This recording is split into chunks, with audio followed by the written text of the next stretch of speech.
Untuk kita membuat sebuah perjanjian, itu hal yang termudah adalah berjanjinya. Salah satu hal yang termudah adalah berjanjinya. Terutama ketika kita dalam suasana hati yang benar-benar lagi happy, lagi senang banget, itu kita bisa dengan mudah mengucapkan janji. Karena itu kalau orang sedang jatuh cinta, dia gampang banget ngomong janji. Gampang banget. Aku janji selamanya untuk terus menunggu kamu, padahal lagi LDR.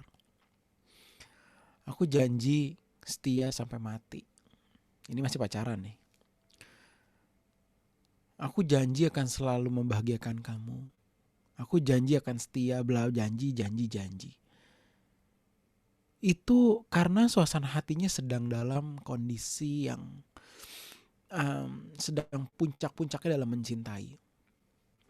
Nah, ketika orang sedang mengalami kondisi puncak dalam hal apapun, terutama dalam suasana hati, lagi benar-benar happy lah, lagi benar-benar merasa berhasil lah, lagi benar-benar merasa memiliki lah, itu seorang sangat mudah mengucapkan janji.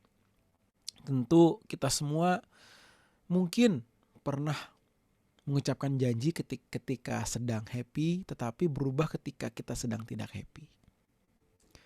Atau bisa berubah ketika kita memiliki sebuah alasan untuk bisa membatalkan janji itu. Padahal janji is janji. Tetapi ketika ada something yang berubah, ketika ada keadaan yang berubah, dengan mudah kita bisa bilang, ya gue janji, tapi kan gue gak tahu kalau bakal begini gitu. Gue janji, tapi kan gue gak tahu bakal begini. Nah, itu manusia. Sangat mudah mengucapkan janji, tetapi juga tidak sulit untuk membatalkannya. Demikian pula kalau kita mengucapkan janji sama Tuhan. Kalau kita lagi sedang merasakan cinta mula-mula, bahasanya banyak banget yang pakai bahasa itu, merasakan cinta mula-mula ketika KKR, ketika kita lagi berdoa, kemudian kita nangis, kita merasa sangat-sangat diurapi, kita merasakan benar-benar lawatan Roh Kudus itu kuat banget. Kita mudah untuk mengucapkan janji. Tuhan, aku janji untuk setia. Tuhan, aku janji meninggalkan dunia. Aku janji. Wah, gampang banget. Dan salah satu pribadi yang paling sering termakan janji kita, siapa? Tuhan. Itu pribadi yang paling sering termakan janji kita. Paling sering termakan. Tetapi the funny part is he always believe. Dia paling sering termakan janji kita, tetapi dia paling sering percaya. Dengan kebesaran hatinya, dia bisa ngomong yes, nah, oke, yuk berjuang lagi. Seakan-akan dia melupakan kita yang pernah membatalkan atau melanggar janji sendiri. Padahal Tuhan juga gak memaksa kita berjanji, tetapi kita membatalkan janji kita sendiri, kita yang melanggar janji kita sendiri. Kita yang melanggar janji kita sendiri. Nah, jadi yang paling mudah dalam sebuah perjanjian itu adalah perkataan janjinya. Sama seperti juga satu contoh lagi ya, ketika menikah. Wah, itu gampang. Gampang banget. Ketika kita di mimbar berdiri, saya ngomong gini karena saya pernah ngerasain. Di mimbar berdiri waktu itu di Kemayoran bikin acaranya. Itu salah satu acara wedding yang gede banget, which is saya pernah berharap wedding saya sebesar itu karena saya paling gak mau acara-acara gede. Koko paling gak suka acara-acara besar, tapi itu bikin acaranya di Kemayoran karena jemaat diundang Babe. Jadi bener-bener 5.000 orang tamunya. Itu undangan gue cuman ada berapa, nyebar undangan kalau gak salah 500, kalau gak salah sekitar 500, 2 jadi 1.000 undangan. Karena mau gak mau temen Babe banyak, dan Babe itu gak enakan, orang Jawa. Gak enakan. Jadi dia ngundang sampai suatu ketika begitu mau ibadah, kalau gak salah PA, karena acaranya Sabtu kan. Dia ngomong di PA, saudara-saudara yang mau datang acaranya di sini jam segini. Jadi begitu hari H, itu yang datang kira-kira 5.000. Banyak banget. Dari jam acara 6:30, Koko mulai berdiri ke depan, itu gak duduk sampai jam 9. Karena ya, salaman semua orang mau salaman. Tentu orang mau salaman sama Babi sebenarnya, bukan salaman sama gua. Karena ada Pak Erasnya di situ. Ya formalitasnya ke gua, gak mungkin gua gak disalamin. Tetapi gua udah capek. Gue udah gue gak dari pagi banget sih, tapi gue udah lelah. Tapi ketika momen-momen itu ya, ketika lagi pemberkatan pernikahan, gue baca janji nikah. Saya, Stephen Erastus, berjanji untuk setia kepadamu, Michelle Permadi, dalam suka dan duka, dalam suka maupun dalam sedih maupun senang, miskin kaya dan lain sebagainya, untuk menerima engkau sebagai satu-satunya wanita yang kupercayai. Wah, gue masih agak-agak hafal dikit kan, udah 5 tahun lalu tuh, bla bla bla bla, gampang banget. Dan Koko ngucapin itu dengan mau hampir menangis karena begitu menggetarkan perjanjian pernikahan. Apalagi kita tahu kalau kita ucapkannya di hadapan Tuhan. Nah ini dia, kita ucapkannya di hadapan Tuhan. Gue nggak peduli jemaat, karena Koko bacain itu untuk istri yang tercinta gitu loh. Gue gak peduli jemaat yang datang berapa, gue gak pusing. Akhirnya udah bacain. Istri Koko juga bacain hal yang sama. Kelar dong bacain janji. Tetapi begitu masuk ke dunia pernikahan, kehidupan itu gak segampang janjinya. Ketika Koko dalam masalah-masalah sehari-hari sama CMP, Ci Michelle, itu gak gampang. Kita benar-benar mengikuti janji itu. Sekalipun ketika bermasalah, kita ingat momen-momen ketika kita mengucapkan janji itu. Wah susah. Kenapa?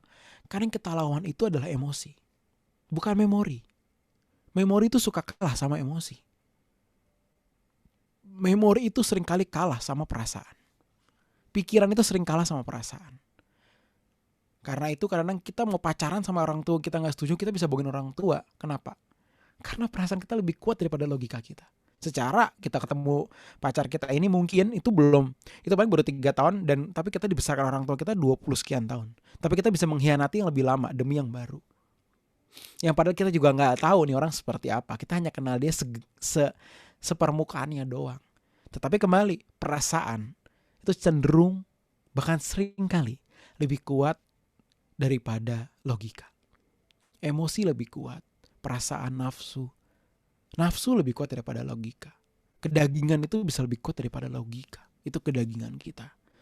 Ketika orang mau melakukan hubungan seks di luar pernikahan, mereka gak berpikir once hamil ini masalah panjang, keluarga malu, apakah ini pria mau tanggung jawab. Mereka gak berpikir. Intinya ia lagi dikejar nafsu.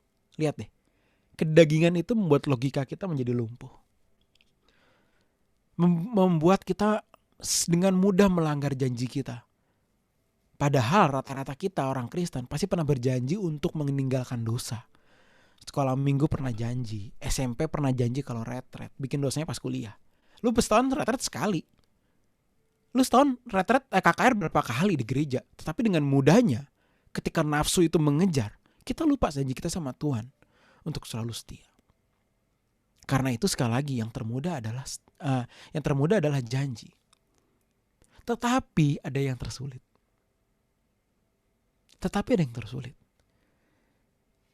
Yang tersulit adalah setia memenuhi janji itu. Itu yang sulit. Setia. Kenapa pakai kata setia di sini? Karena ketika kita berjanji, aku berjanji untuk menikah, untuk setia sama kamu. Dari kata itu jebret, aku berjanji Tuhan untuk setia mengiring kau sampai mati. Dari situ jebret, janji ini harus kita setia berpegang sama janji ini seterusnya. Karena ini bukan putus, ini berlanjut terus. Karena itu kita harus setia sama janji yang kita ucapkan. Janji ini kita pegang terus. Nah yang berat adalah setia kepada janji. Bukan ucapan janjinya, tetapi setia memegang teguh perjanjian itu. Itu yang sulit. Itu yang sulit. Di dalam dunia ketuhanan, kerohanian, yang paling sulit itu adalah setia untuk memenuhi janji. Karena yang kita lawan adalah kedagingan kita. Karena kedagingan kita, itu dapat kita melawan segala janji. Mau yang sama Tuhan, sama manusia, sama orang tua, sama orang kita sayang, sama sahabat. Anyone, you name it. Kedagingan kita bisa melawan emosi kita, kebodohan kita. Itu benar-benar bisa melawan, melanggar, membuat kita melawan janji kita sendiri. Demikian pula sama Tuhan. Yang bisa merusak perjanjian kita sama Tuhan adalah ketika kita itu memenuhi segala keinginan daging kita. Mengumbar kedagingan kita. Itu membuat kita melanggar janji kita sama Tuhan. Karena itu, satu hal yang bisa melawan perjanjian kita dengan Tuhan adalah kedagingan kita. Jadi kalau seseorang masih dipenuhi menghidupi kedagingannya, dia gak mungkin memenuhi janjinya sama Tuhan. Nah, ini poinnya. Seseorang gak mungkin memenuhi janjinya sama Tuhan ketika dia masih berjalan dalam dagingnya. Kenapa? Karena daging cenderung mau menjadi Tuhan. Daging itu cenderung mau menjadi Tuhan. Daging itu bukan sekedar muncul menggoda. Enggak cuma menggoda, tapi daging itu mau membuat diri menjadi Tuhan atas diri lo. Karena itu kita selalu dikontrol, seringkali dikontrol oleh daging kita. Sehingga kita bisa melawan perjanjian kita yang kita bangun dengan Tuhan. Ingat, daging itu bukan sekedar menggoda, tetapi juga mengontrol. Karena itu sebagai anak Tuhan yang hidup, sudah benar dikatakan bahwa manusia gak bisa mengabdi kepada dua Tuhan. Kita harus menjadikan kedagingan kita ini harus bisa kita mengontrol dia, bukan dia mengontrol kita. Kita harus bisa mengendalikan daging, bukan sebaliknya. Ini yang membuat kita sebagai anak Tuhan itu hidup dalam perjuangan setiap saat. Kenapa? Karena selama kita hidup, daging kita akan terus memberontak. Masalahnya di situ. Masalahnya di situ. Selama kita hidup, daging kita akan terus memberontak. Gak bisa enggak, dia akan terus memberontak. Terus memberontak. Itu yang membuat kita kalau tidak berpegang teguh sama Tuhan, kalau gak bener-bener ekstrim, kalau Babe katakan ekstrim, kalau gak bener-bener ekstrim, gak bisa setia. Karena lu ntar bakal setia sama daging lu, bukan sama Tuhan lu. Sedangkan lu setia sama satu sisi yang lu gak pernah membangun janji sama dia, tetapi lu lebih setia sama dia. Daripada lu kepada pribadi yang ternyata lu udah sering mengucapkan janji, tetapi lu gak setia sama dia. Lucu. Kita setia sama kalau kepada satu sisi yang kita gak pernah mengucapkan janji kita. Lucu ya. Coba lu pernah janji apa sama daging lu? Daging, aku setia menyenangkanmu. Mana mungkin. Janji sama setan, iblis, aku setia menjadi pengikutmu. Gak pernah. Kita gak pernah berjanji sama dia, tetapi kita setia sama dia. Itulah hebatnya tipu muslihat iblis. Itu hebatnya tipu muslihat iblis. Itu yang membuat kita tidak bisa menganggap remeh iblis. Jangan lo anggap gue di gereja yang bener nih, gue di komunitas yang bener, home. Oh ya, dalam konteks ini gue anggap lu di tempat yang paling benar. Gue anggap seperti itu. Di sini lu bertumbuh, di sini lu diajar untuk mengenal Tuhan, untuk hidup bagi Tuhan, meninggalkan kedagingan. Kita di tempat yang benar. Tetapi jangan sampai ketika di tempat ini kalian berpikir iblis itu menjadi bukan lawan yang harus kalian perhitungkan terus. Enggak. Setiap hari kalian berpikir iblis selalu memiliki tipu muslihat untuk menggagalkan perjanjianmu dengan Bapa. Ini yang harus kita perhatikan banget. Karena itu kalau PRS Babe ngomong harus ekstrim. Bukan ekstrim, tapi sangat ekstrim. Kenapa? Karena kita gak mau merusak perjanjian kita dengan Tuhan. Tuhan ajarku setia sampai kapanpun tetap setia. Kenapa kita bilang Tuhan ajarku setia? Karena dia lebih dulu setia. Bahkan dia setia, bahkan taat sampai mati di kayu salib. Itu kesetiaan yang sudah teruji oleh nyawa. Karena kalau berbicara kesetiaan Tuhan Yesus based on proses waktu, itu cuma 3,5 tahun. Dari benar-benar dia dibaptis, baru hidupnya bergoncang sana sini kan. Baru ujiannya masuk setelah Tuhan dibaptis. Begitu kelar dibaptis langsung dibawa iblis ke padang gurun loh. Langsung dicobai berpuasa dulu, baru dicobai. Lihat deh, begitu dibaptis, maksudnya tuh Tuhan Yesus mengambil komitmen. Kan baptis itu kan lambang kematian sebenarnya. Dibaptis lagi baru dihajar habis 3,5 tahun. Itu baru di situ. Jadi ketika orang mengambil komitmen untuk sungguh-sungguh, mengambil janji, di situ baru terlihat apakah teruji atau enggak kehidupannya untuk memenuhi janjinya itu. Nah, rata-rata di sini kan lo kan mau sungguh-sungguh. Rata-rata di sini kalian semua mau sungguh-sungguh. Rata-rata di sini maybe udah pernah punya janji, which is that's good. Gue gak menyalahkan dan itu bagus, kalian sudah berani mengambil perjanjian dengan Tuhan untuk setia. Masalahnya, seberapa kalian setia? Seberapa kalian setia? Tuhan udah menunjukkan kesetiaannya lewat kematiannya. Nah sekarang bagaimana kita bisa menjadi seperti Kristus? Kita pun menunjukkan kesetiaan kita dengan kematian kedagingan kita. Itu dia. Poinnya di situ. Inilah poin kekristenan. Bagaimana kita setia dengan perjanjian yang kita pernah bangun dengan Tuhan, dengan Bapa di surga. Dan salah satu dan satu-satunya cara kita menunjukkan kesetiaan kita sama janji kita untuk mengiring Bapa adalah dengan kita mengalahkan daging. Karena kalau daging kalah, dia akan terus mengalahkan perjanjian kita. Karena kita cenderung kalah sama daging. Karena kita gak mematikan. Kita hanya mendiamkan, tetapi kita berjuang untuk benar di sini. Kita berjuang, kita dengar khotbah. Tetapi karena ini gak kita matikan, kita masih melayani terus. Di sini kita stuck. Di sini dikatakan, gue katakan lagi, tadi Koko udah nyebut, kita nggak bisa mengabdi kepada dua Tuhan. Di sini kita mau setia berjuang untuk sungguh-sungguh, tapi kedagingan masih kita layani. Lu mentok di duanya, lu mentok di sini, lu nggak mungkin naik di sini, lu akan turun di sini, lu akan turun di sini. Tetapi ini mesti lo kalahkan, baru ini bisa naik.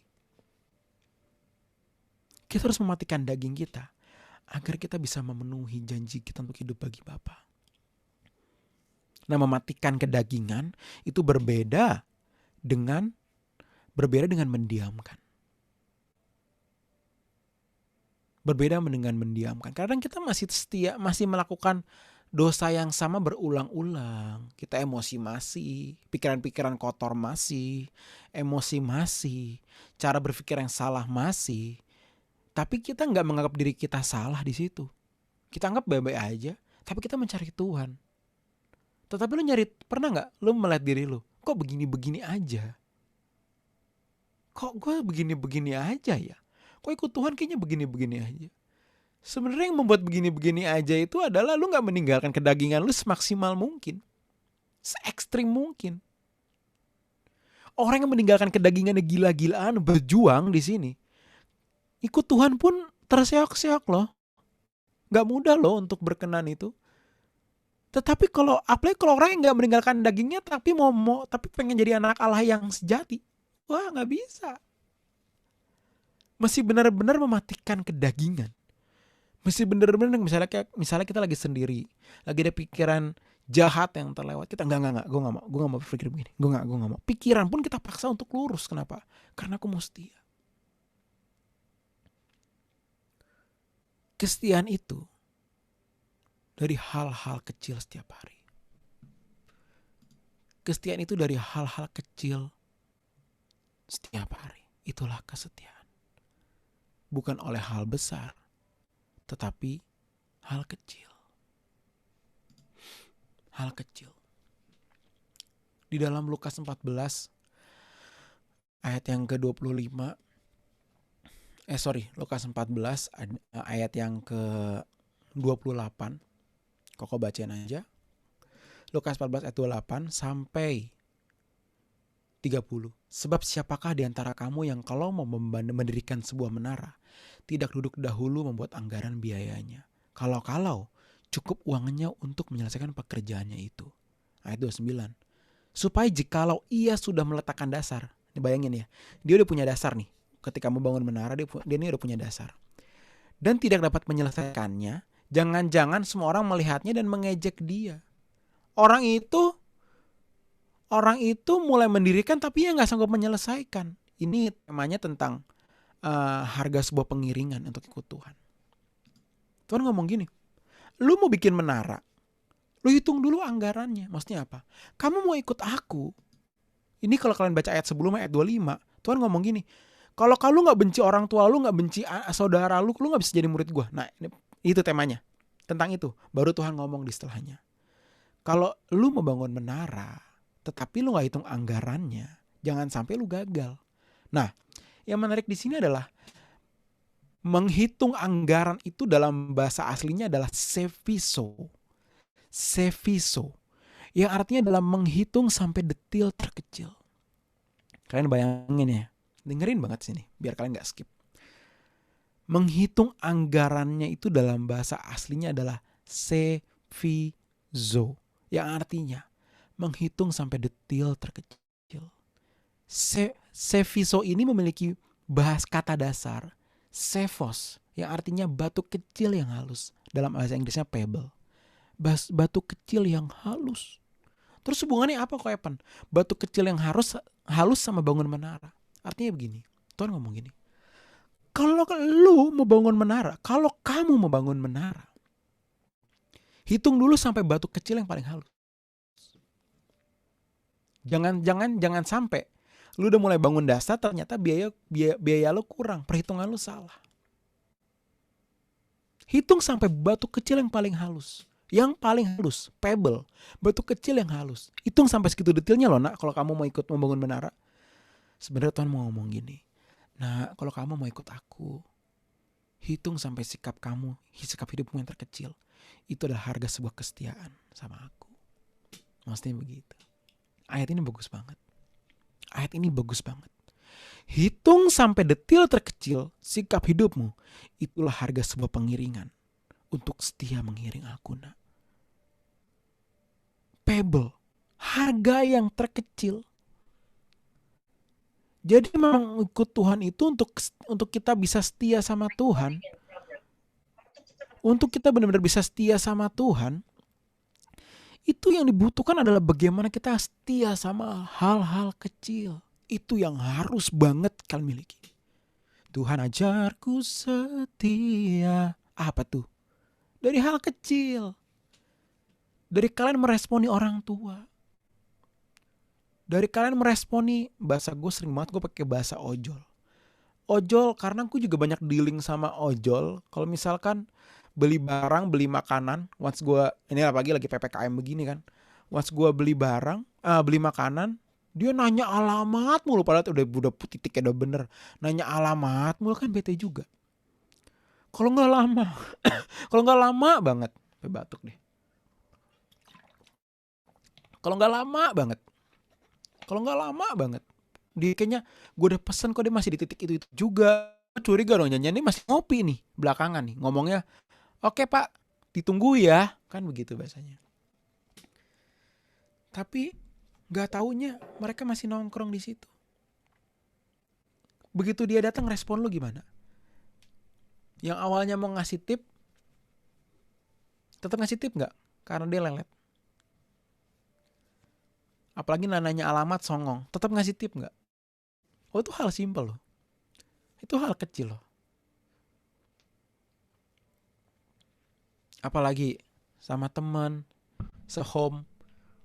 Kalau lu punya sebuah pernyataan dan dia ngucapin dia meresponi dengan tidak sesuai dengan apa yang kalian harapkan, respon lu gimana? Oke lu diem karena lu gak mau ribut sama teman home, gak enak dong, teman segereja. Tapi suasana hati lu seperti apa? Lu bisa melepaskan atau lu mempermasalahkan dalam hati lo. Kita cenderung mempermasalahkan bukan depan orangnya, tapi di dalam diri kita, di dalam hati kita mempermasalahkan masalah kita dengan orang. Di situ kalau berkelanjutan akan ada kepahitan, kebencian, dendam. Karena kenapa? Karena kita tidak menyelesaikan, tapi kita mempermasalahkan. Sama depan orangnya kita bisa selesai. Oke, udah deh, oke deh. Lu udah say sorry, gue pun ya udah oke selesai. Tapi lu belum selesai dalam hati lu. Nah, hal-hal seperti itulah adalah pebble. Hal kecil. Yang harusnya kalian perhatikan kalau kalian mau setia. Kedagingan itu mencakup berbagai macam hal, termasuk yang kecil ini. Jadi kalau kita mau ngiring Tuhan, teman-teman, harganya tuh mahal loh.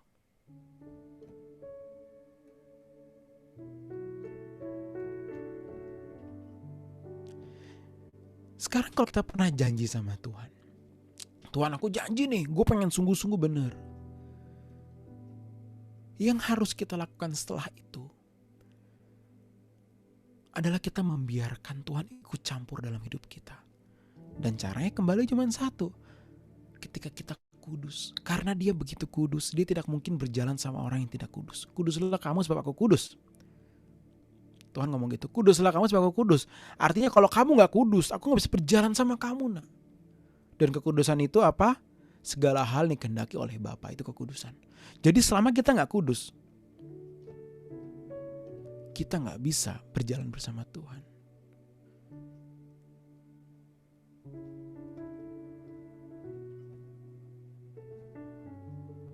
Karena itu memiliki perjanjian dengan Tuhan itu bukan something yang disalahkan. Gak apa-apa. Bahkan terus mengambil janji pun gak apa-apa. Tau gak sih biasanya ada orang yang kayak takut nih janji lagi ntar gue jatuh lagi. Pernah gak sih lo ngalamin itu? Kayak takut nih janji ntar jatuh lagi. Kenapa lo berpikir ntar jatuh lagi? Kenapa lo berpikir ntar gue akan berjuang supaya gak jatuh? Karena gue gak boleh jatuh. Kenapa lo gak berpikir begitu gitu loh?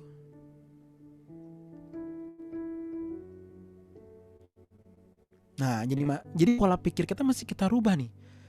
Kita yang kalau janji, aduh tapi ntar kalau jatuh gimana? Enggak, berpikir aku gak boleh jatuh. Dan mengambil janji itu bukan something yang salah. Yang salah adalah ketika kamu gak setia sama janji itu. Bukan mengambil janjinya, tapi ketidaksetiaanmu kepada janji itu. Kenapa? Kenapa mengambil janji gak salah? Karena Tuhan adalah Tuhan yang selalu percaya sama kalian. Wah, ini hebat banget. Tuhan itu Tuhan yang selalu percaya sama kalian. Oke nak, kamu ada janji, yuk kita berjuang. Alkitab katakan Tuhan mengampuni dan melupakan. Berarti setiap kesalahan kita kalau kita sungguh-sungguh minta ampun, dia melupakan. Tapi kenapa kita yang membawa masa lalu kita terus, sedangkan Tuhan sudah mengampuni dan melupakan? Jangan. Karena itu ketika kalian mengucapkan janji, ingat, Tuhan percaya sama kalian. Wow, hebat. Ingat, Tuhan selalu percaya sama kalian. Jadi jangan pernah lu gak percaya sama diri lu. Iya gak sih? Biasanya lu gak percaya sama diri lu sendiri dong. Aduh ntar gue jatuh gimana? Tuhan ntar kalau gue jatuh gimana? Kenapa jadi Tuhan pengen bilang, kenapa jadi kamu yang gak percaya sama diri kamu sendiri? Aku aja begitu percayanya sama kamu. Kenapa kamu gak percaya sama diri kamu sendiri? Aku yang sering dilanggar, aku yang sering menjadi orang yang paling sering kamu langgar janjimu sendiri aja masih bisa percaya. 100% trust. Believe banget sama kalian. Bukan cuma trust ya, tapi juga sampai believe. Kenapa? Kamu sendiri gak percaya sama diri kamu. Kalau kita mulai berjalan sama Tuhan, kita mulai menjaga kekudusan, di situ Tuhan mulai menulis kisahnya dalam hidup kita. Gue satu lagu, gue tadi ngarang lagu jam 4:30 sore. 4:30 sore gue ngarang lagu.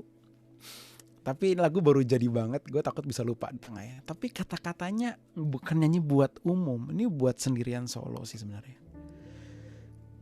Tapi gue gak mungkin nyanyiin, karena gue gak pede. Ini kata-katanya begini ya, gue harap bisa memberkati kalian ya. Kalau agak falas maaf ya, ini lagi batuk-batuk. Ingin ku gambar kisahku dengan tinta dariku. Menggambar kisah dengan tinta kita. Namun akhirnya ku sadari juga itu tak seindah gambaranmu. Gitu. Kini ku lukis bersamamu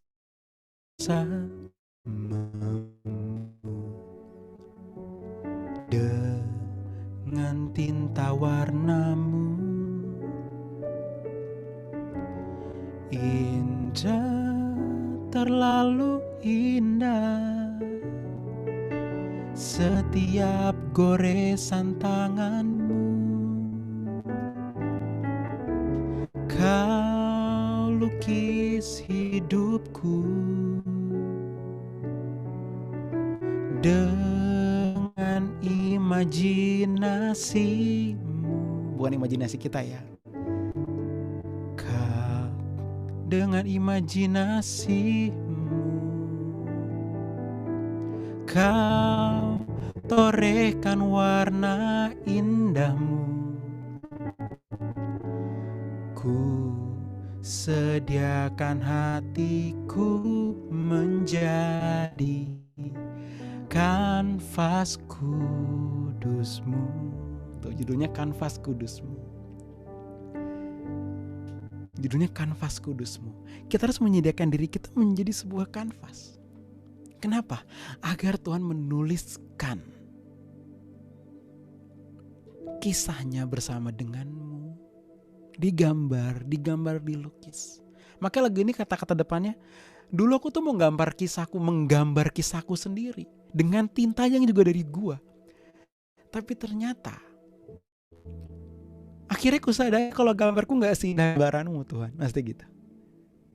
Terus di bait kedua kata-katanya, akhirnya aku melukis bersamamu dengan tinta warnamu. Bukan tinta kita, tintanya Tuhan. Terus kata-kata begini, indah, terlalu indah setiap goresan tanganmu. Nah, berjalan bersama Tuhan itu Tuhan akan menggambarkan lukisan yang indah. Kalau jadi kita jangan takut mengambil janji untuk Tuhan lukis aku. Itu lo jangan ragu. Kenapa? Tuhan tuh langsung buka tas lukisnya langsung. Oke, mana yang mau gue gambar nak? Langsung dengan pedenya Tuhan begitu. Mana yang mau gue gambar nak? Mana yang mau gue lukis nih? Mana yang mau gue lukis nih? Mana yang mau gue lukis? Lu mau warna apa? Gue nih punya warna emas bagus banget ya nak. Aku gambar di sini warna emasnya nak ya. Aku gambar di sini ya. Wah, begitu excitednya Tuhan untuk menggambar hati kita, kanvas hati kita. Tetapi kita harus menyediakan kanvas yang kudus, artinya bersih, tanpa cacat celah. Benar-benar menjadi sebuah perawan suci kalau kata kita. Kau lukis hidupku dengan imajinasimu. Kau torehkan warna indahmu. Ku sediakan hatiku menjadi kanvas kudusmu. Endingnya, ku setia menunggu karyamu, lukisan kita bersama. Jadi benar-benar kita yuk, aduh guys, lu tuh gak mungkin nyesel kalau lu berani berjanji dan setia sama janji itu. Lu mungkin nyesel.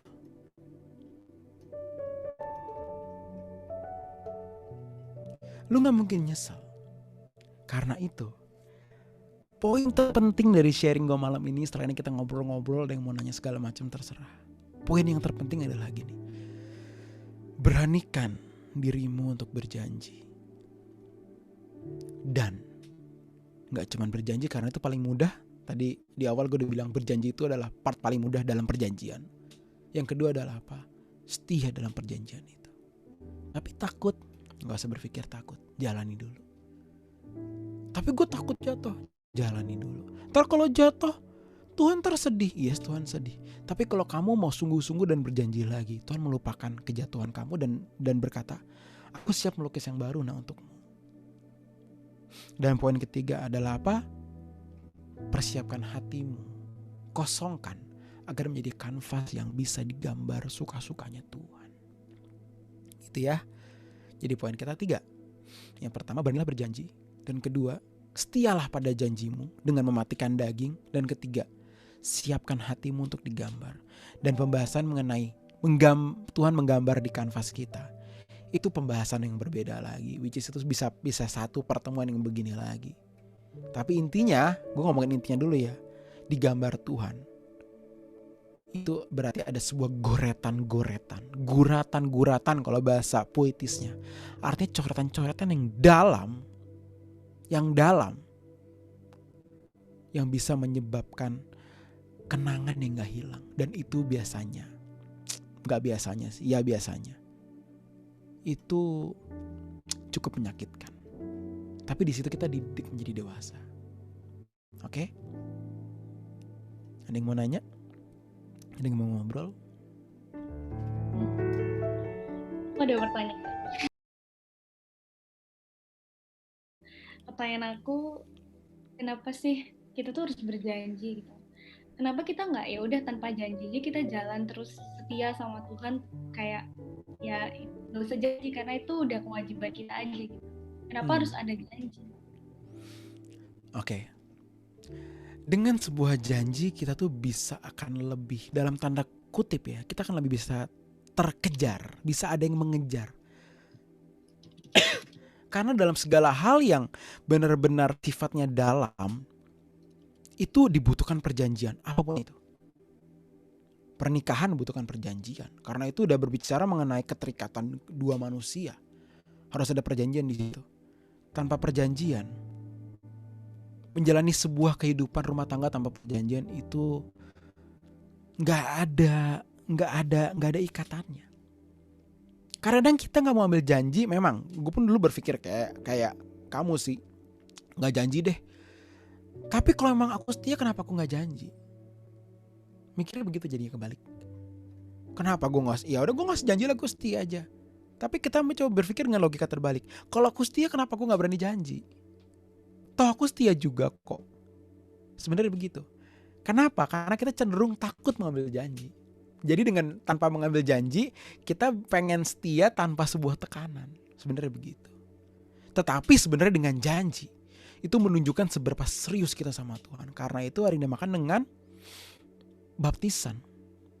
Baptisan hari ini tuh sebagai kematian kita. Di situ sebenarnya perjanjian kita loh untuk ikutan sungguh-sungguh tuh di baptisan loh. Kita sudah berani mati dari dosa, zat mati. Karena itu aku berjanji untuk setia. Gak apa-apa ambil janji, jangan takut. Tapi bisa gak? Bisa aja. Tapi kalau ternyata bisa, kenapa gak janji? Apakah tunggu berhasil baru janji? Berarti kita berjanji karena keberhasilan, bukan karena pengen berjuang. Dan Tuhan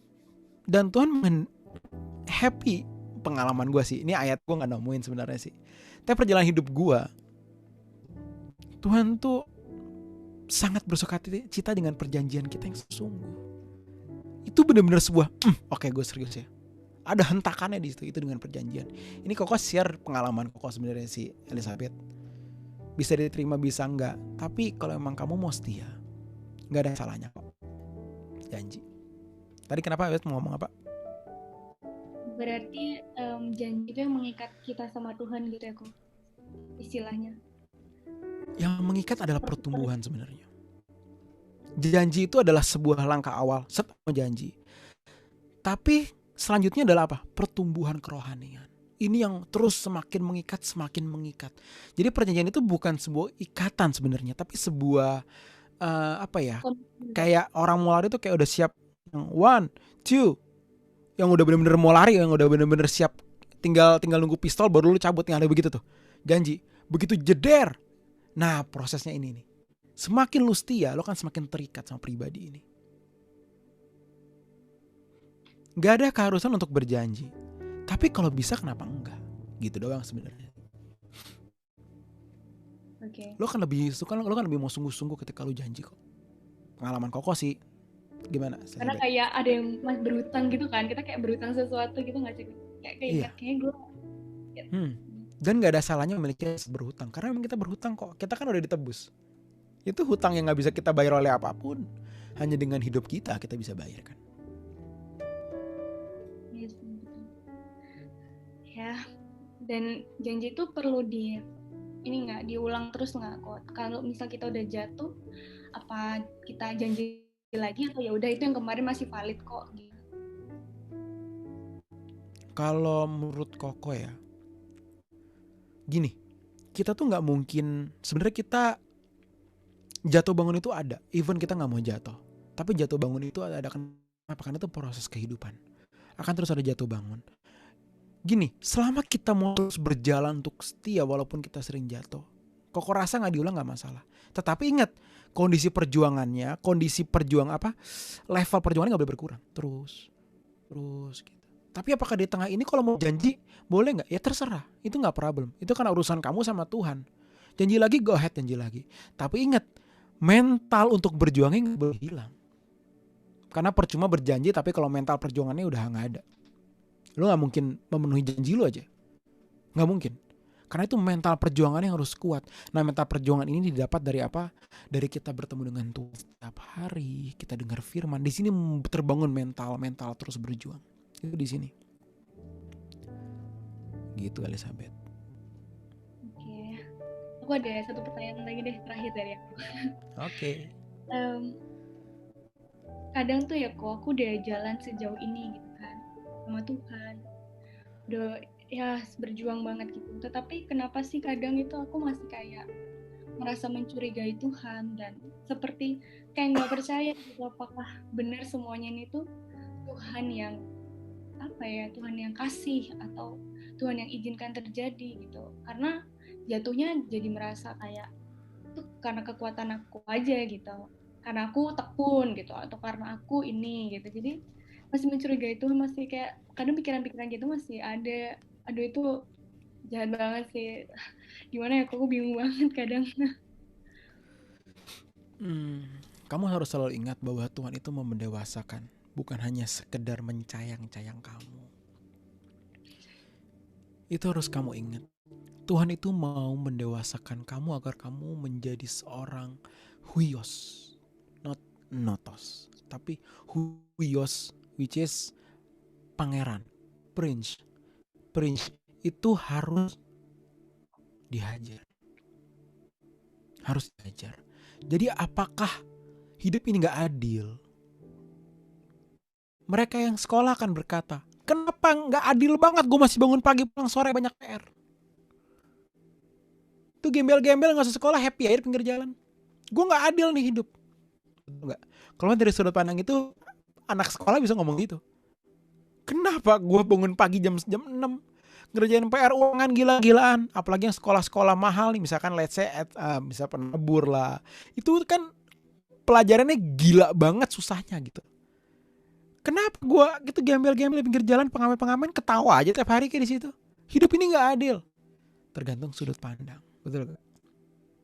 Kalau dari sudut pandang mereka, beruntung lo bisa sekolah, gue nggak bisa. Nah karena itu, yang pertama adalah Tuhan mau mendidik, yang kedua adalah apa? Jadi Elizabeth, ini kondisi paling pas untuk mendewasakan kamu. Gak ada yang lebih baik daripada ini, dan gak ada yang lebih buruk daripada ini. Ini perfect untuk kamu yang kuat. Ini perfect untuk seorang Elizabeth yang kuat. Gak mungkin lebih enteng, gak mungkin lebih buruk. This is the perfect weight for you gitu loh. Ini berat yang paling tepat untuk kamu. Kenapa? Karena kamu tadi bilang kamu bisa melewati ini dengan ketukan. Mungkin aku tekun atau gimana? Ya apapun itu lu bisa lewati ini kok. Toh sampai hari ini lu masih bernafas kan. Mau seberapa lu bersungut-sungut, at the end lu masih bernafas hari ini. Lu bisa menjadi seorang pengurus home hari ini. Dengan segala macam permasalahan yang lu alami, kepahitan yang lu lewati, lu menjadi seorang yang hari ini hebat banget untuk pekerjaan Tuhan. That means Tuhan gak pernah salah menaruh bebannya atas hidup kamu. So, kedua adalah apa? Ini something yang harus kamu syukuri. Karena tanpa itu semua, kamu gak mungkin teman-teman kita bertemu dengan Elizabeth yang hari ini. Itu something yang harus kita syukuri sama-sama. Gitu ya Elizabeth ya. Dan kamu dipersiapkan untuk something yang besar nanti. Bukan cuma Elizabeth, kalian semua yang hadir di sini dipersiapkan untuk something yang besar. Karena itu, setialah, bersyukurlah, dan tetaplah kuat. Gitu Elizabeth. Gitu, bingung banget. Ini ada pertanyaan lagi dari Ive. Silakan Ve. Halo Ve, gimana Ve? Sebelumnya thank you kok buat sharingnya. Tapi ini kayaknya aku mau kepo-kepo ke Koko aja sih. Mau kepo apa? Mau kepo. Kalau misalnya dari Koko sendiri, emang pengalaman Koko apa sih? Kenapa Koko tuh? Emang Koko sering jatuh bangunnya apa? Kayak Koko emang sering janji sama Tuhan apa? Sehingga Koko tuh kayak Koko tuh sering janji sama Tuhan apa? Terus sehingga Koko tuh apakah Koko sering jatuh bangun sama Tuhan? Koko janji terus Koko sering gak menepati gitu. Koko sering gitu gak? Sering banget. Karena itu gue bisa ngomong begini. Langganan. Kalau yang ada punya member VIP card Diamond atau kelas Diamond orang yang sering ngucapin janji, itu punya member card VIP itu gue punya. Kenapa? Gue paling sering ngomong janji sama Tuhan. Setiap doa gue ada janji. Tuhan, aku mau setia, aku mau sungguh-sungguh. Gue saat teduh hari ini, tadi pagi, saat teduh tadi sore, saat teduh, selalu ada kata-kata, aku mau setia sampai akhir, aku mau setia sampai akhir Tuhan, aku mau sungguh-sungguh.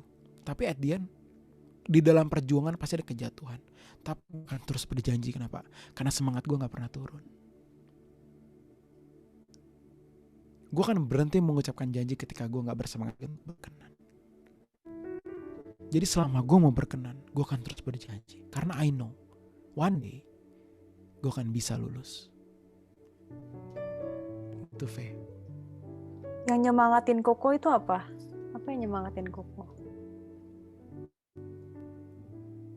Yang nyemangatin Koko karena Tuhan udah membawa Koko sampai titik hari ini.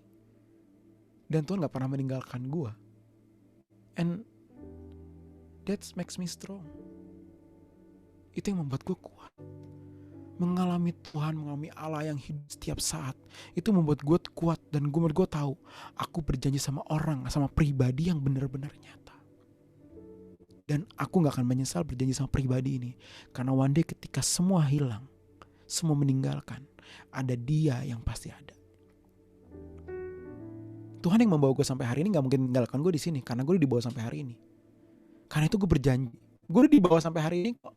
Sampai seorang Ko Evan yang hari ini, yang lu kenal gue dulu, lu ilfil najis ngeliat gue zaman dulu gitu loh. Kalau ngeliat gue hari ini Ko Evan yang udah dibawa Tuhan sedemikian jauh. Dan Tuhan itu ada yang membuat gue sampai hari ini. Karena itu gue berani berjanji. Itu yang membakar gue untuk aku mau setia.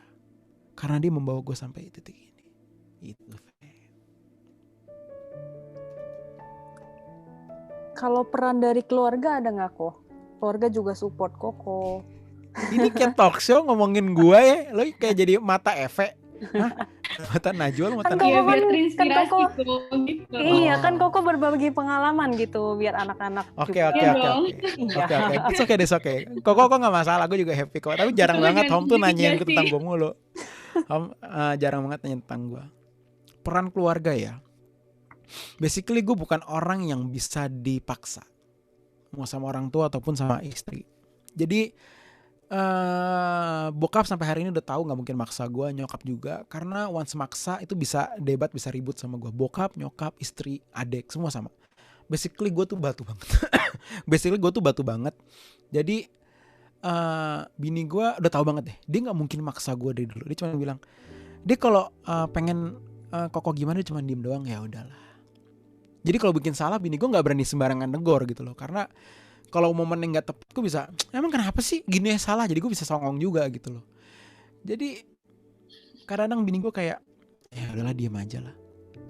Jadi peran mereka, dukungan mereka adalah mereka nggak mudah menyalahkan gue, even gue salah. Itu hebatnya. Tapi ketika aku ini terutama CMP ya, karena kan kalau hidup sama CMP. Tapi ketika gue salah dia ada. Tetapi dia nggak menyalahkan, tapi dia menemani gue ketika gue salah. Sampai gue sadar, karena dia tahu gue pasti dituntun Tuhan sampai benar. Itu udah tahu lah.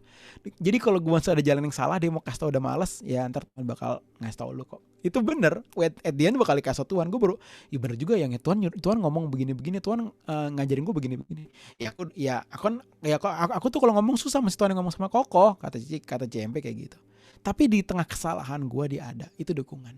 Jadi dukungan itu jangan cuman lu gambarkan dengan sebuah teguran atau arahan, tetapi juga bisa menemani di saat kita jatuh. Itu dukungan yang hebat. Gitu, Fe. Jadi lebih kayak support aja ya CMP itu. Iya, support system. Berarti itu bisa diterapin juga kan di dalam keluarga gitu. Misal ada keluarga kita yang salah dan sering bikin sakit hati kita. Mungkin kita pengen marah atau pengen kayak negur gitu, tapi ya udah kita diam aja gitu ya, ya, atau kayak ya udah ntar Tuhan yang akan menegur gitu. Kalau misal ternyata setelah ditegur ya dia nggak berubah gitu. Tergantung dan kondisinya. Kalau emang orang yang gampang kasih tahu, karena dia sudah punya pendirian sendiri karena pengalaman ya, terutama lu ngomong sama bonyok lu, mereka bakal tetap ngerasa lebih pinter. Kenapa? Iya, mereka lebih tua, pengalaman mereka lebih banyak secara itu otomatis. Jadi pas kita ngomong mereka cenderung begitu. Tapi beda kalau mereka ngomongin gadget, mereka pasti ngalah sama lu. Ngomongin WhatsApp, Instagram, segala macam, mereka pasti ngalah sama lu. Tapi di luar itu, mereka gak mungkin ngalah sama lu gitu loh. Nah, gimana caranya nih? Misalnya dengan kondisi seperti ini, Elizabeth ya. Dengan kondisi seperti ini ya, iya di saat mereka ada salah, ternyata misalnya bonyok kita dikasih tahu ternyata mereka salah, mereka jatuh jebret. Di saat jatuh itu kehadiran kita penting. Karena yang terpenting adalah menemani ketika jatuh, bukan menegur ketika di atas. Ini quotes bagus nih. Yang penting adalah menemani ketika jatuh, bukan menegur ketika di atas. Lu negur ketika di atas itu gampang. Jangan gini dong. Ntar bakal gini, lu harusnya gini begini. Tapi once jatuh, semua jadi bermasalah. Di kondisi itulah terbukti kesetiaan itu. Gitu. Mantap. Bener banget. Setuju banget. Gitu, Fe. Apalagi yang Anda mau nanya? Udah kok sejauh itu. Mata Fe? Ini dulu kok, kasih kesempatan yang lain dulu. Oke lah, thank you kok. Silakan. Yoi. Oke, silakan. Mungkin aku mau nanya.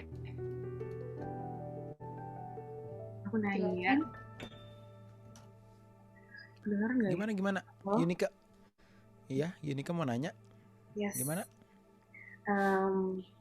Aku mau nanya. Kira-kira kalau aku bisa bilang ya, Koko ya udah melewati banyak lika-liku lah, maksudnya jatuh bangun di dalam Tuhan. Nah, di titik mana Koko sadar bahwasannya atau karakter, maksudnya sifat yang atau kayak kejadian apa yang membuat Koko tuh sadar bahwa Tuhan itu jenuh, atau pernah nggak sih kira-kira Tuhan itu jenuh dengan janji kita itu?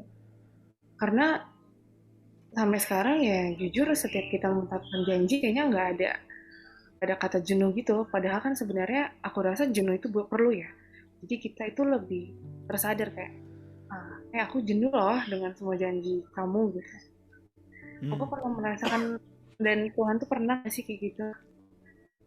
Sampai di merasakan pernah, karena itu based on my own feeling. Karena perasaan gue sendiri. Gue dibohongi oleh perasaan gue. Padahal yang gue tahu dan gue yakini Tuhan gak mungkin jenuh sama kita yang sering mengingkar janji. Gak mungkin. Titik itu gak mungkin. Alkitab pun bilang dia panjang sabar, hatinya sangat lapang. Gak mungkin ada kejenuhan di situ. Cuman ujungnya ada ketika kita sudah mati. Di situ udah habis kesempatan kita. Sebenarnya bukan habis kesabaran Tuhan loh, tapi kesempatan kita untuk berbalik. Bukan kesabaran yang habis, tetapi kesempatannya sudah habis karena kita udah mati. Secara hukum, lu udah gak punya kesempatan lagi untuk bertobat. Once kita udah mati. Tetapi selama masih hidup, Tuhan selalu sabar. Gitu. Nah itu yang di sini poin terpenting adalah mindset kalian harus benar. Tuhan itu nggak jenuh. Karena itu aku harus menghargai kebesaran hatinya. Jadi mikirnya begitu. Bukan karena Tuhan gak jenuh gue bisa suka-suka, tetapi karena Tuhan gak pernah jenuh dan selalu mau menerima kita, selalu percaya kita atas janji kita. Kita harus setia sama janji kita. Nah, jadi berpikir ke arah sana. Gitu sih, Yunika. Oh, Oke, ada yang mau bertanya, satu pertanyaan terakhir mungkin dari kalian. Boleh raise hand. Jangan malu mumpung ada weapon nih. Tumben terakhir, biasanya sampai malam nih kalian nih. Lah, aku kan aku nggak mau istirahat, kayak kasihan lihat weapon batuk-batuk biar cepat recovery tuh. Enggak, Koko nyantai. Maksudnya kalau masih ada 3-4 basically gue sih enggak apa-apa. Beneran gue enggak apa-apa kok. Batuk ya kelar ini juga masih batuk, sama aja ya gue batuk di sini daripada batuk di luar, selesai sama aja kan. Ya enggak sih? Sama aja. Ya udah, ada yang mau nanya enggak sih? Ini kalian semua di sini bisa raise hand. Terus deh, jangan malu-malu sama teman. Tadi kayak Adi senyum-senyum, kenapa Di? Ya senang banget sama sharing pro weapon hari ini. Belum ada. Iya. Belum. Tapi keadaan, kalau boleh tahu sekarang keadaan Om Eras gimana? Update lagi kok. Update.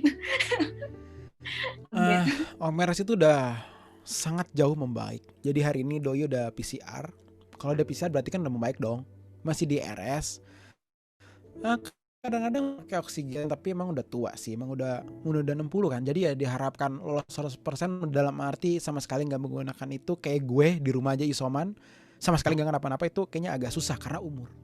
Jadi oksigen masih something yang biasa aja buat orang seumur itu. Saturasi oksigennya 99, 95, naik 99, jadi gak mungkin di bawah situ. Udah PCR, jadi once negatif udah boleh pulang gitu. Jadi udah, makanya gue berani ngomong kalau gue sakit gitu loh. Ini bokap gue kalau tahu pas kan bokap gue masuk rumah sakit nggak lama gue sakit tuh, kalau dia tahu, cucunya kena kan James kena, nggak mungkin nggak kena lah kita serumah. Itu kalau dia tahu cucunya kena, ini bokap gue belum tahu loh, yang tahu baru lu semua loh. Jadi lu jangan ngomong lu kemana-mana ya, kalau sampai bokap tahu ini dari kalian loh. Iya nggak? Karena gue sih bakal ngomong besok apa lusa biar dia tahu aja. Tapi kalau dia tahu cucunya sakit waktu dia lagi drop-dropnya, jangan nyalain gue kalau kenapa-napa tuh babe. Nah itu gue nggak mau. Bener-bener gue sama istri gue di rumah doang, nggak kasih siapa. James panas sampai 39 minggu lalu, sampai 39. Gue panik malah. 39 tinggi banget loh, sampai 39,2 gitu. Aduh gue bilang aduh kacau, dan ini gimana ya mau ngomong ke orang-orang, ntar takutnya cerita ke bokap, kan banyak orang kagak bisa jaga mulut orang itu gitu loh. Jadi ya besoknya turun. Jadi basically James yang positif duluan, baru gue sama istri gitu loh. Jadi basically dia udah negatif hari ini, jadi gue baru negatif nyusul gitu. Jadi bokap baik-baik aja. Ya kita harapin pulang dan next warrior kita udah sama babe lagi. Oke, semoga baik-baik aja. Aduh, aku juga baru tahu, berarti kita harus ini jaga rahasia ini teman-teman. Oke, ada yang mau nanya lagi soal weapon? Oh ini Junita, boleh silakan Jun. Ada nggak? Tadi ada deh. Halo Junita, mana dirimu? Junita. Oh nih. Oh ya ini. Nah, kayak kok aku mau nanya ya kok. Ya gimana Jun? Gimana sih perasaan kita kalau misalnya kita tuh udah memenuhi sama Tuhan gitu. Jadi kayak benar-benar udah taat sama Tuhan, sampai di titik itu apa sih yang harusnya kita rasain gitu. Pasti ada rasa damai sejahtera ketika kita udah menjaga hidup kita benar. Itu yang kita katakan sejahtera yang melampaui segala akal. Jadi damai sejahtera yang Roh Kudus berikan, keteduhan, ketenangan, itu kita dapatkan ketika kita menjaga hidup kita benar. Itu kalau bagi gue hadiah gitu loh. Pernah gak sih lu menjaga lu bener, lu harus jatuh tapi lu tahan, tuh kayak ada yes gue menang. Nanti sih ada rasa happy gitu. Nah itu buat gue tuh hadiahnya gitu. Ada damai sejahtera. Tapi apakah itu perasaan final? Enggak. Kenapa? Karena kita masih hidup. Bukan berarti gak boleh gak damai, tetapi perjuangan itu akan terus ada. Jangan sampai jadi gak ada rasa damai sejahtera karena sudah menang. Rasa happy karena menang menang final nggak ada. Kenapa? Karena belum. Kecuali kita udah mati dan ketemu Tuhan, di situ kita final. Tetapi selama kita masih hidup, memang kita harus bersuka cita. Kita harus menjaga diri kita tetap kudus. Akan ada damai sejahtera. Tapi ingat, that's not the end. That's just the part of it, bukan the end. Gitu loh. Itu masih part dari bagian itu, bukan the end. Gitu loh. Jadi kalau Junita once berjalan bersama Tuhan, kamu bisa menjaga diri kamu tetap benar. Akhirnya kamu ada rasa damai sejahtera, syukuri itu, gak apa-apa. Tapi terus berjuang terus. Jadi biarlah damai sejahtera itu mengalir terus dalam diri kamu. Gak akan pernah berhenti sampai kamu ketemu Tuhan. Gitu. Ya Junita ya. Oke, berarti kalau misalnya kalau kita ada masa damai sejahtera itu kayak udah menepati janji sama Tuhan. Terus kalau misalnya kayak kita merasa jatuh lagi, itu juga kayak proses juga kan, kalau bukan salah satu hal yang bukan proses gitu. Semua itu menjadi proses kalau kita berjuang benar. Tapi kalau kita mau berjuang benar, kejatuhan itu adalah menjadi sebuah hal yang nggak membangun, nggak jadi proses, tetapi jadi sebuah kayak kejatuhan. Tetapi kalau kita mau berjuang, bisa itu nggak bisa, tetapi menjadi sebuah pembelajaran. Karena sudut pandang lu udah sudut pandang orang yang mau berjuang, bukan sudut pandang orang yang sudah merasa puas dan jatuh, ya udah gue jatuh. Enggak, gue berjuang, gue nggak boleh jatuh lagi.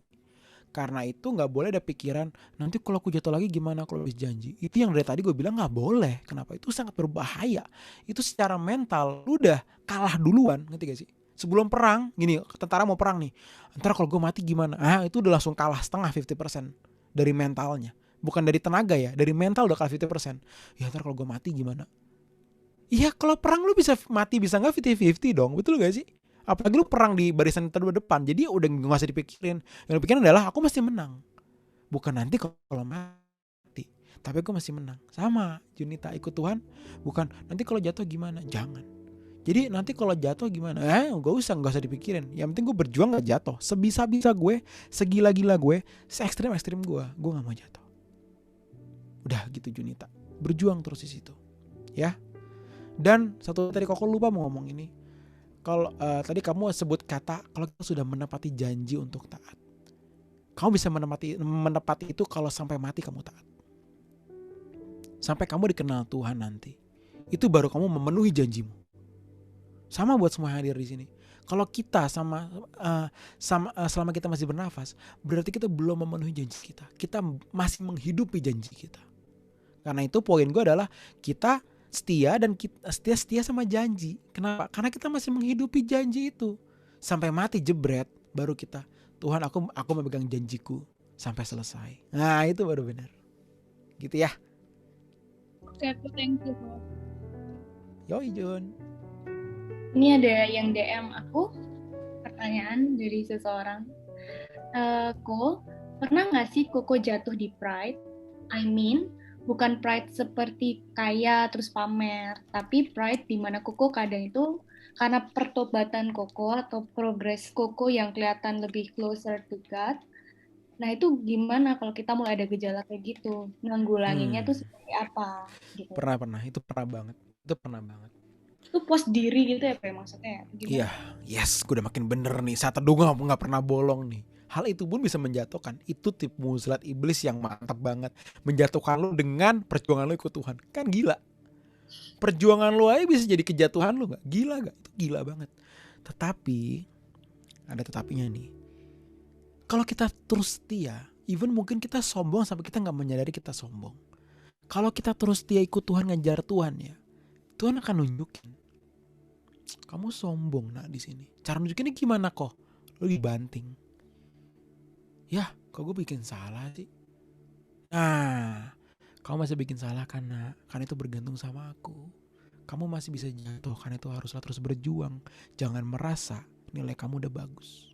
Nah, gue ngomong gini based on my experience. Gue tahu ketika gue lagi songong-songong ngerasa satu dua benar, gue jatuh dibanting, gue jatuh dalam dosa, jebret. Tuhan kok aku jatuh lagi sih? Kamu tahu kan, di dalam hati kamu tuh masih banyak korengnya. Kamu gak sadar, aku yang nunjukin. Nah itu Tuhan. Itu pelajaran banget berharga dari Tuhan buat gue. itu gue merasa dalam hati gue tuh banyak lapisan ya. Yang atas tuh udah dibuang. Tapi padahal baru 20% dari 100% yang kebuang baru 20%. Gue ngerasa udah bagus nih. Oh kata Tuhan belum nak, masih banyak lapisan yang masih gue kikis sampai habis.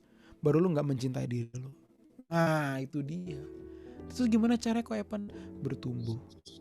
Tiap hari ketemu Tuhan, alami Tuhan, belajar firman. Udah, that's it. Berjuang di situ. Gitu ya. Wow,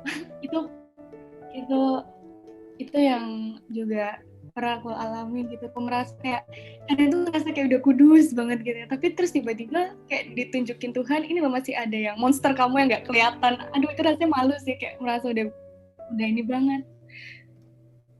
Berarti kita harus rendah hati ya kok, rendah diri lah di hadapan Tuhan, nggak boleh merasa udah paling benar gitu ya. Karena sebenarnya lapisan monsternya masih banyak. Iya, tetap berpikir we are nothing. Itu udah dasar ilmunya itu. I am nothing. Seberapapun kita berjuang untuk benar, seberapapun kalau kita sharing orang diberkati gitu, itu tuh paling kejatuhan gue pun sering di situ. Aduh, kok Evan katanya bagus banget, kok Evan. Kalau hari ini gue cukup bisa menjaga hati gue, tapi kalau dulu gue sering nanya gimana sharing gue. Sekarang pun kadang-kadang gue nanya karena bener-bener mau nanya. Tadi keberatan gak sih sharing gue? Tapi dulu nanya karena gue udah tahu bagus kan sebenarnya gue. Gue mau nanya lo aja, gue pendengarnya dari mulut lo. Kalau lo bilang gue bagus, kampret gak nih setan? Kurang ajar. Itu kurang ajar banget loh. Itu gue belajar banget. Jadi gue gak pernah nanya lagi. Jarang banget gue nanya, tadi gimana sharingnya. Gue udah jarang banget nanya. Kenapa? I don't care. Mau orang ngomong apa, yang penting gue bener. Terus kalau orang ngomong jelek gimana? Gak tahu. Pokoknya gue jaga hidup gue tetap benar, tetap kudus. Dan gue tahu ketika gue ngomong, Tuhan bersama dengan gue di samping gue waktu gue nge-zoom. Jadi kalau gue gak perlu pendapat orang, yang penting aku tahu Tuhan bersamaku di sini. Nah gue jadi tahu. Sorry kepanjangan dikit ya. Karena itu Koko jadi tahu. Sekedar sharing aja nih. Kalau Koko mulai sharing dan ada Tuhan sama Koko atau enggak, gue tuh tahu. Kenapa? Karena gue sering jatuh. Jadi pas Koko ngomong, gue ditinggal Tuhan nih karena gue songong nih. Atau gue gak mengandalkan suara roh, gue mengandalkan logika, cara pinter ngomong gue, cara lucunya gue jatuh. Nah itu gue tahu. Gue bisa membedakan tuh. Karena itu gue hati-hati banget. Sebenarnya sharing ini, kalau boleh jujur ya, ini bukan, sorry Tuhan kalau salah ya, tapi ini sebagai kesaksian aja sebenarnya sih, buat teman-teman semua. Maksudnya gue bisa membedakan. Begitu mau sharing ini, gue tadi buka bahan waktu si Yunike nyanyi. Tuhan gue ngomongin bahan apa ya? Apa Tuhan ya? Gue nyari bahan tadi. Jadi gue karena bahan gue banyak. Karena gue udah lama gak ketemu kalian. Banyak hal yang belum share sama kalian. Ngomong apa Tuhan ya? Ini apa? Ini udah belum ya? Gue ada Dindin di sini. Dindin pernah dengar gue ngomong apa ya? Karena itu gue nggak boleh sama nih ngomong karena ada Dindin. Gue mikirin itu loh, serius. Ada Dindin loh. Dindin tuh waktu itu nggak lama gue lihat. Jadi makanya gue tadi nyebut Dindin. Kenapa? Kayaknya Dindin ketemu gue belum lama deh.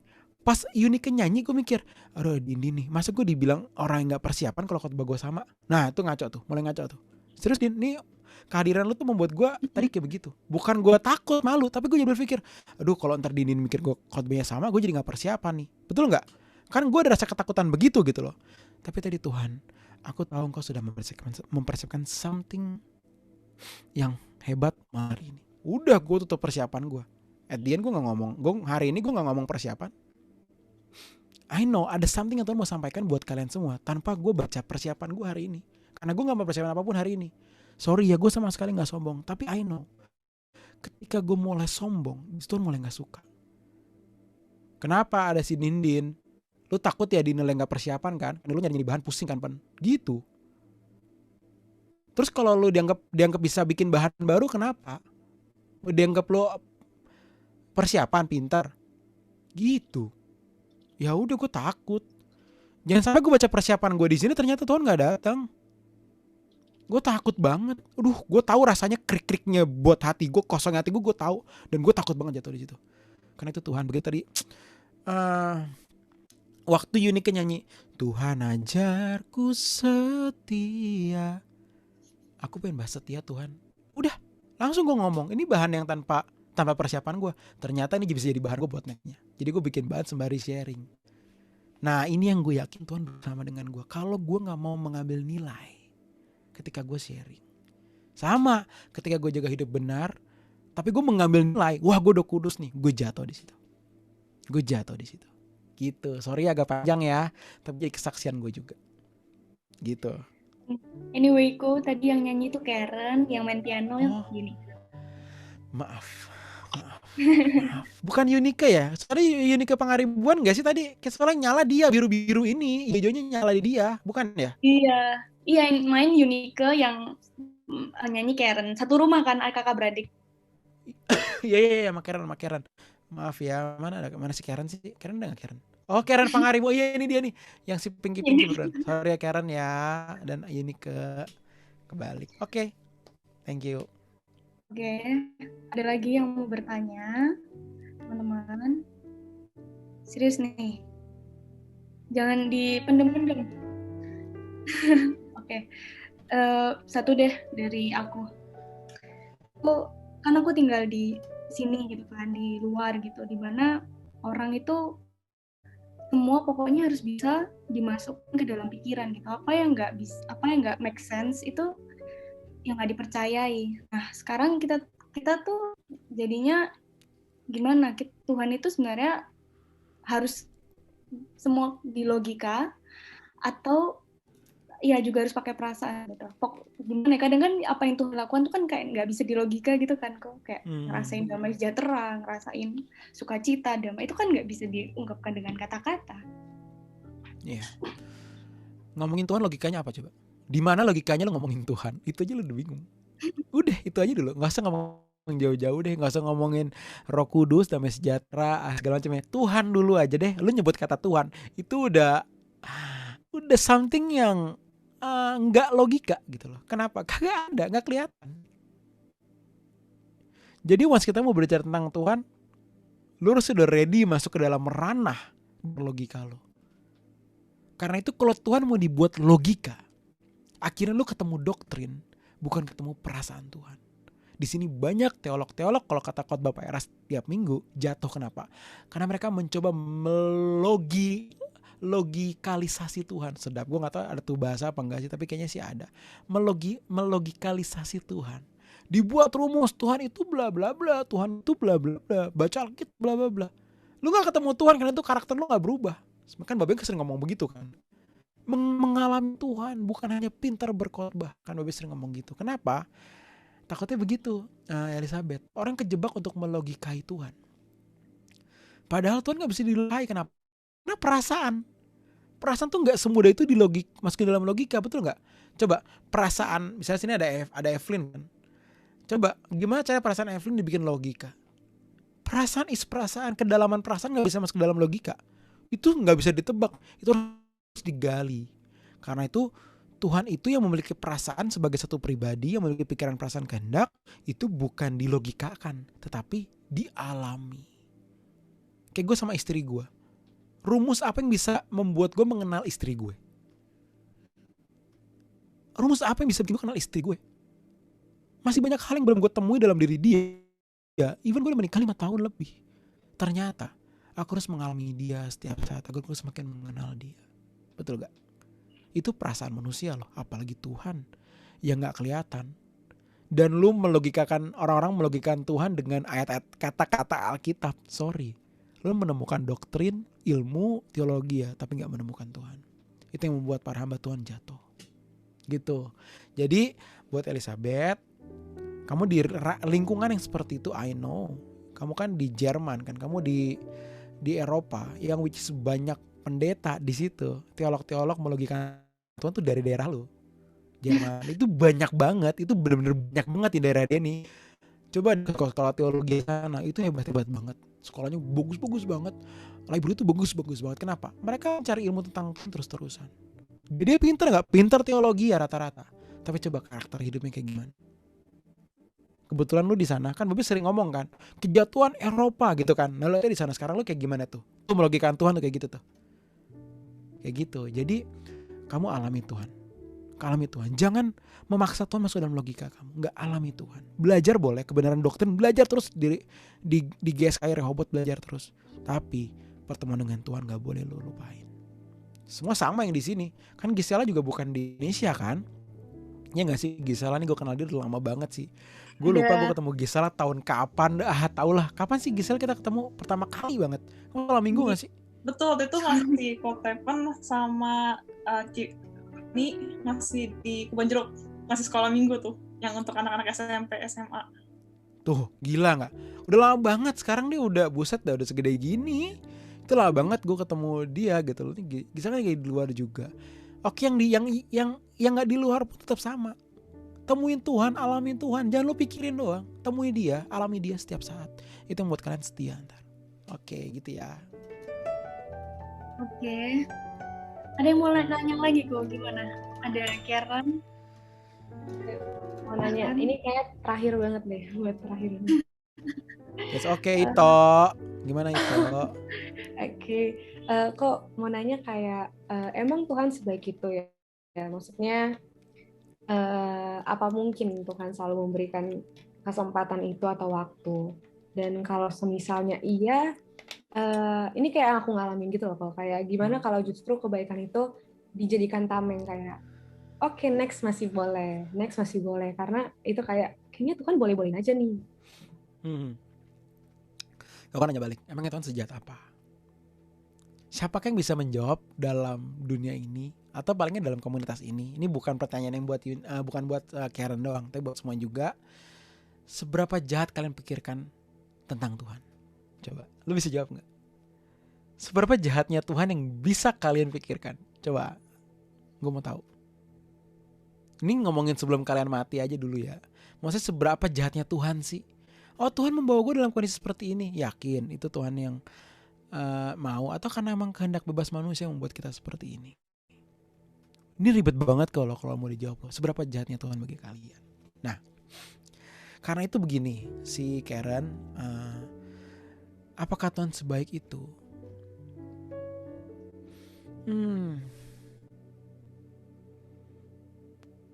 Kalau kita berpikir mengenai menjadikan tameng, oh Tuhan tuh pasti ngampunin kok. Tahu nggak orang seperti itu terlihat dari mana? Terlihat dari hidupnya yang nggak berubah. Hidupnya nggak berubah. Dia kan melihat Tuhan itu sebagai tamengnya. Wah, minta ampun kan diampuni. Memang Tuhan udah mengampuni kita. 2000 tahun lalu Tuhan tuh udah menebus semua. Tapi yang jadi masalah adalah potensi dosa yang harus kita matikan. Nah, di sini kalau kita janji sama Tuhan ampuni aku ya. Ntar kan gue bisa jatuh lagi kan Tuhan kan pasti ngampunin gue. Itu ntar cuma satu. Sama seperti kata-kata Pak Eras, tunggu waktunya di pengadilan abadi. Kenapa? Karena selama lo hidup lo memiliki kesempatan untuk berbalik. Untuk bertobat selalu ada, Karen. Selalu ada. Oh, jadi gue ngeremehin Tuhan dong. Coba ngeremehin Tuhan deh kalau kita. Ada yang berani ngeremehin Tuhan di sini. Coba. Jangan sampai ternyata hari ini lo terakhir lo ikut home dan lo ngeremehin Tuhan. Lo gak ketemu Tuhan. Lo baru nyesel banget, guys. Lu baru nyesel banget karena Tuhan kasih kesempatan sampai hari ini. Jadi memang Karen, kok gak bisa pungkirin ada orang yang berpikir begitu. Antar kan diampunin juga kok. Antar kan diampunin. Yes, ada yang berpikir gitu. Tapi ya udah, itu terserah mereka. Tapi I know bagi kalian yang hari ini hadir ke Zoom ini, pikiran lu gak mungkin ke arah sana. Kenapa? Karena lu hadir di sini. Malam minggu, ya PPKM sih memang. Malam minggu dan lu masih bisa dengerin ini. Ini kan something yang hebat loh. Karena itu kalau Karen nanya begitu, gue yakin itu bukan dari Karen. Tapi mungkin kalau Karen dulu begitu, mungkin bisa. Dan mungkin di antara kita ada yang berpikir kayak gitu juga, bukan cuma Karen maybe. Kan gue gak tahu ya, maybe ya Karen ya, kan kok gak tahu. Tetapi hari ini pasti kalian mau bener. Tapi kapan kalau orang mikir itu, kita serah dia. Kita gak bisa buktiin apa-apa kok. Terus buktinya Tuhan baik apa, buktinya Tuhan jahat apa? Wah, bakal panjang Karen bahasnya di sini. Bakal panjang banget di sini. Itu menarik buat dibahas sih one day. Kita bahas kapan-kapan. Tapi intinya kalau jawabannya gak kepanjangan, ini udah jam 9 juga, takutnya kalian mau istirahat semua. Ada lagi nih, apakah Tuhan sebaik itu? Yes. Yes. Tapi apakah Tuhan gak bisa ngampuni? Tuhan selalu mengampuni. Tapi waktumu yang ntar habis. Bukan kesabarannya habis, tapi waktumu yang memang sudah habis. Karena kita terikat oleh hukumnya. Hukum waktu. Kita akan sampai pada hidup kita. Gitu ya Karen ya. Oke? jawabannya nggak gitu memuaskan karena pertanyaan kamu juga begitu sulit gitu loh. Oke. Itu butuh mau pandang banget sih maksudnya Karen, bukan berarti kok nggak suka, tapi kayaknya kalau gue jelasin ntar setengah jam 45 menit sendiri nih gue gitu. Itu udah menjawab cukup Koko. Thank you Kok. Thank you Karen.